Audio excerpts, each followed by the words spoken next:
तोंडानं बोलावं ना कानाला मोबाईल लावतात काही इतके येडपट आहेत. हॅलो इकडं ऐकू नाही आलं का इकडं मग इकडं तरी लाव चांगला आवाज येईल.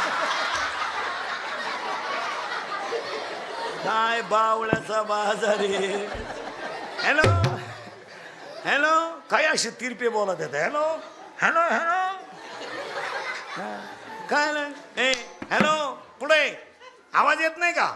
झाडावर चढलं ते रेंज यावं म्हणून झाडावर चढलं त्याची एक चड्डी राहिली झाडाला अंडरपॅन्टच गेलं वर. हॅलो पुढे काय नाही सहज चड्डी गेली काय सहज. आणि ही मोबाईल वापरणारी माणसं आहेत ना ही पागल असतात महाराज. हो हे बोलत नाही झोपत नाहीत. हे मोबाईल वापरणारी येडपट लोक आहे. झोपा नाही यांना. एक तर लगविला गेलो मोबाईल आला मग चेन तर खोलावं का नाही. फार येडेत. आणि ए